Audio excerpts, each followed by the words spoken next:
প্রদীপ দেওয়া হয়নি, শাক বাজানো হয়নি। আমি যে দেরি হলে শাশুড়ি আমার রাগ করে। আচ্ছা, এই তুলসী তলায় আমি সন্ধ্যা প্রদীপটা জ্বালিয়ে দিই। আমি ধূপ জ্বেলেছি মন্দিরে, দীপ জ্বালি না আমি, দীপ জ্বালি না। আমি সাজিয়েছি পূজার থালা, সাজিয়েছি পূজার থালা, মালা গাঁথি না। আমি ধূপ জ্বেলেছি মন্দিরে, দীপ জ্বালি না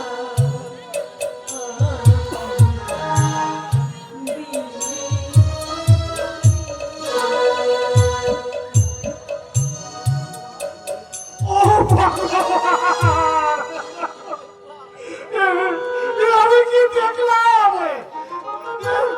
কোন দৃশ্য তুমি আমাকে দেখালে ঠাকুর? বাবা বাবু, আমি যদি পাগল হতাম তাহলে বোধহয় ভালো হতো। যাকে আমি কোলে পিঠে করে মানুষ করলাম, সুখে শান্তিতে থাকার আশায় তোর বাবার মতে যাকে আমি বিয়ে দিলাম, তার এই সমস্ত দেখার আগে আমার আমার মৃত্যু হবে না কেন?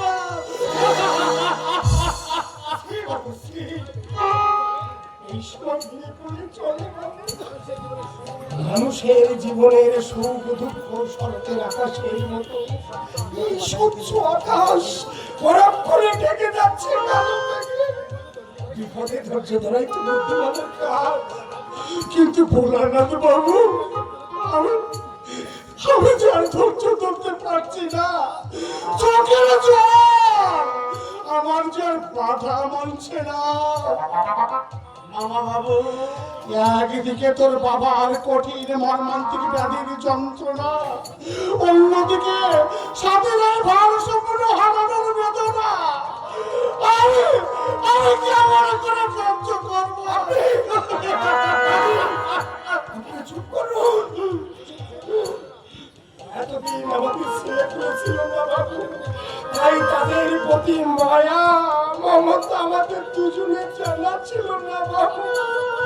7 মাসের পর কখন যে আমরা মায়ার বাঁধনে জড়িয়ে গেছি আমি বলতে পারবো না বাবু।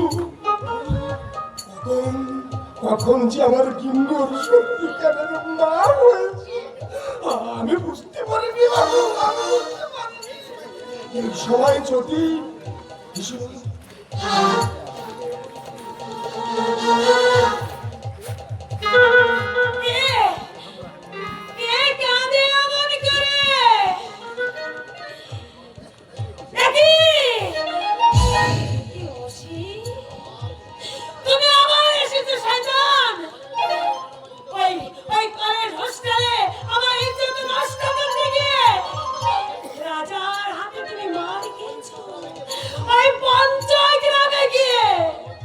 বাবার মন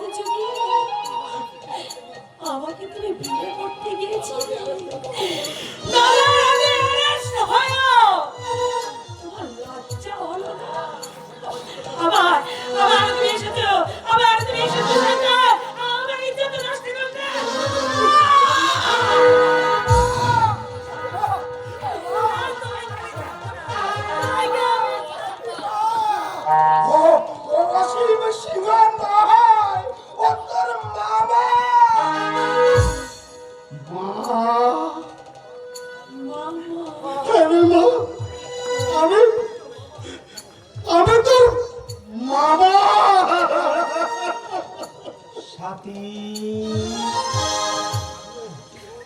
চেদা আমি এসেছি রে বোন। কে তুমি? আমি তো সর্দারে।